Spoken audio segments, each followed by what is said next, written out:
2017 Ford F350 Dully, front brake pads and rotors and repacked front wheel bearings. Two-wheel drive. Actually, rear-wheel drive, sorry. So, what you need to do is jack it up and support properly. Remove the front tires, 21 millimeter for the lug nuts. We're going to do the passenger side first. So what you want to do is start it up and turn the wheel to the left. That way you can get full access to the caliper. If you don't start it and turn the wheel, then you might get an air pocket in the power steering system. So just be aware if you just turn it manually. All right, what we need to do is remove the caliper and the bracket at the same time. But we're going to remove the caliper bolts, and that's a 16 or a 5/8. And then you're going to remove the caliper bracket bolts, and those are 21 millimeter. There's two of them. Two caliper bolts, one here, one down here. Caliper bracket bolt, one here and one down here. Okay, and the big ones. Okay, so when you get the whole thing off, the whole assembly off, then you can separate it. Most cars you can go ahead and unbolt the caliper and pull the caliper out. But I'm pretty sure the pads have a little tit right here. And when you pry them off, you chip the piston on the caliper. So what you can do is also unbolt the caliper, stick a flat blade screwdriver in there and pry the caliper this way to push the pistons in a little bit. I'll do that first, see if that works. Two caliper bolts are out.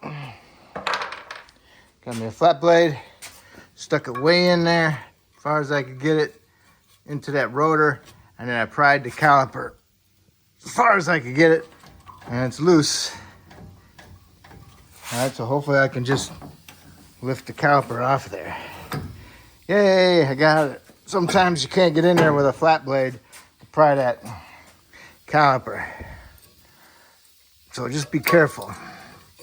All right, see the tits and see where they sit on the pistons. So if you pry that caliper off, you're going to chip the piston, so beware of that. So now I can go ahead and get my 21 millimeter and remove my caliper bracket bolts. Okay, got the pistons out, not the pistons, the pads out of the bracket. What you want to do is you want to remove the hardware, the abundant clips. And underneath them, you want to clean that surface up. Get that rust out of there, because rust expands. And when it expands, it pinches the pads and it doesn't allow the pads to move freely. So you get that all cleaned up inside there. And then you can paint it, let it dry. Also, caliper slide pins. Make sure they're not frozen. Okay. Frozen. I'll take it over to the vise and I'll put it in there and see if I can grab hold of it and turn it and get it out of there, and then I can clean it up. If I cannot get it out, then I have to replace it. All right, I got the bracket cleaned. Now what I'm going to do is paint it. That's the one that wasn't rusted. This is the one that was rusted. I ran a 15-30 seconds drill bit through it. I didn't remove any metal, I just removed the rust, okay? So now all I can do is you can get a wire brush in there and clean it up and get some rust penetrant, put it in there, clean it out, and then put some Seal Glide in there and rub it around inside there and on your slide pin. Hopefully your boots are okay. One of mine torn, so I gotta go get a boot kit. Next you want to do is remove the center cap. I use big channel lock, squeeze it. Squeeze it and pull it off. Next you can do is go ahead and get in there and get the cotter pin out. And then remove the little cage and then loosen the nut and hold on to the whole hub assembly and pull it off. Very heavy. Okay, we've removed the nut in the washer and the cage. Cotter pin. Turned it over. The bearing's inside down there. Got me a flat blade screwdriver. Got in here and twisted it. Seal came up. Match it to your new one. Remove both your bearings. Clean them up. Put them in a washer. Get that old grease out of them. And you're going to get a new rotor. I'm using new rotors. Clean up your spindle. Next you want to do is inspect your caliper. Make sure you inspect your boots. Make sure they're not torn or any fluid leaking out of them. And also you want to inspect your brake hose, the flex line. Make sure it's not cracked. If there's cracks in it, then go ahead and replace it. Usually it'll crack right here or over here by where it, down right there. Okay. All right, so I'll use a C-clamp and an old pad and I'll squeeze it together and compress my pistons into the caliper. So now that's ready to go. Now all I'm doing is waiting for my bearings to get cleaned. I'm using an ultrasonic cleaner. We'll see how that works. It's the first time I ever used it. It's just a little one. 6 minutes left and 14 seconds. I got it set at 75 degrees Celsius. I have no idea what temperature that is. I have to look that up. But there it is. Lukewarm. Lukewarm is 23 degrees Celsius. Okay, I'll let you know how it turns out. Okay, get your brackets all nice and cleaned up. After you do that, you want to paint them. Put some paint on them so keep them from rusting. And then you want to get some Seal Glide. Smear it all over your slide pins. Do not pack it full of Seal Glide. You won't be able to compress it and push them in all the way. Alright, so smear it all over your slide pins and work it in there as you're going together. Make sure you put some on the boot to help seal the boot, okay? Alright, I had it cooking for at least an hour. The longer you have it on, then the temperature rises, okay? I never fully got to 80, and now it's at 51 Celsius. Water's pretty hot, but I can still put my finger in it. Here's my bearing. That looks pretty good. Okay, what I'm going to do, I'm going to pull the rest of them off and I'll show you. This is just plain old degreaser from Menards, floor degreaser. I am very satisfied with that. Oh my goodness. Happy. Took me an hour, okay? Excellent job. Okay, got the new rotors. I put some grease on the race on the inside, and I put some grease to the outside. All right, now I'm gonna pack my bearings, and I'm gonna put my inner bearing in there, and then I'm gonna put my seal on it. And then I'm gonna rub some grease on my spindles before I put my rotors on, okay? Make sure you got your nut and washer and cage and a cotter pin ready. I sprayed out my bearings with some brake clean, wiped them down, got all the slime off of them or whatever, so now they're good. I put my bearing in there, my packed bearing, put it in there, and I put my new seal down on there. And I hit it around. You notice this has got like a little lip on it. I used a little bit bigger, I had a bigger pipe. And I stuck it on there, and I just worked the pipe around the edge until I got that seal fully all the way down. I hit it with a hammer, okay? So now that's bombed out. So now I can put my rotor on there. Have your bearing ready with your washer and your nut. And then get it up in there and thread it all together. I know you probably already know this, but wipe off the sensor for the ABS, okay? Just clean it up a little bit. All right.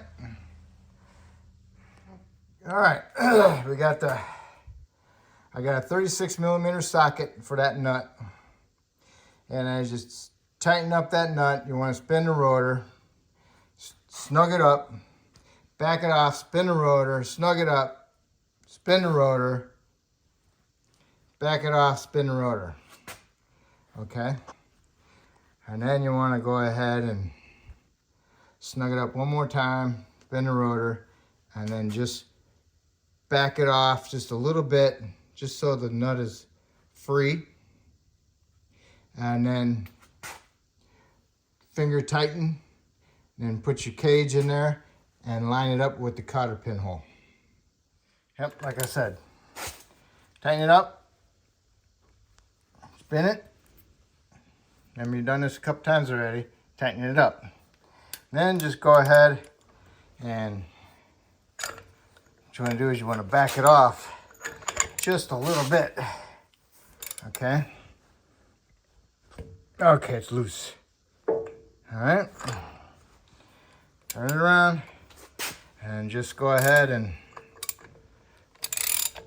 snug it up with your hand. Just like that. Boom. Just don't bear down, just snug it up. All right. That's all you need to do. Get your cage. Put your cage in there. Get your cotter pin ready and put it in there. If it's not lined up, back it off just a little bit or move the cage. You don't want to turn it a lot and you don't want to tighten it. And then when you get your cotter pin in there and you got trimmed off, go ahead and put your cap back in. If the cap doesn't fit tight, bend the pieces out that goes into the rotor. Bend them out. Gotta tighten it up. And just tap them in there with a little 2x4. All right, get the center cap in. Took a while. Get them centered. 2x4 and decent sledgehammer, mini sledge. Worked really good instead of a small hammer. Caliper brackets, get your hardware in there. Make sure you get them in there installed properly because one side sticks out farther than the other. Go ahead and get it mounted and snug up the bolts. Caliper brackets on. Now you can torque your bolts to 145 foot-pounds. And next you can go ahead and put your brake pads in there. One says outer and one will say inner. So make sure you put them in correctly. All right, so this is the inner. And these things act like little springs, so stick it in there and then push up against the side of it, of the hardware, and then you can install your pad. I gotta make sure it's in the bottom first. And then you can install. I always push them. Probably gonna need 2 hands to do this stupid job. Yep. Yep. Hold on. Okay, I got the top in first. Gotta watch out for this tab right here. And I did the bottom. I had to use a little screwdriver to hold this off to towards the spindle. And you gotta watch out for these little tits right here. Make sure you get your pad on the other side of that. Same thing up here. Then you can push it in. 2 hands, a lot of work. Outer one went in pretty easy. Got the bottom in, lined up the top. Pushed that tab that way with the pad, lined it up, went in. All right, now all I gotta do is push my pistons in with my C-clamp. Okay, caliper's on there. Make sure your pads don't fall out. You might have to push the slide pins in a little bit to get the caliper past them. Once you get it centered, put your bolts in there, snug them up, and then torque them to 35 foot-pounds. Make sure your brake hose is not twisted. Looks good. All right, so this side is done. Now what I'm gonna do is turn the wheel and go do the other side. And then after I'm done, I'll straighten the wheels and I'll put my tires on with my lug nuts, and I'll torque my lug nuts to 140 foot-pounds. All right, so that's pretty much how you do your front brakes. And so when you lower it back down to the ground, make sure you go inside the cab, push your pedal to the floor a couple times, start it, make sure you got a decent pedal, double check your fluid level in the reservoir, and you want to make sure you have brakes before you put it in drive or reverse, because otherwise you'll be pumping that pedal really fast and it ain't going to be good enough. Okay, so make sure you have a good pedal before you put in drive or reverse, and that will complete your brake job. Thank you, and hopefully I helped you out, and hopefully you can help me out. Thank you.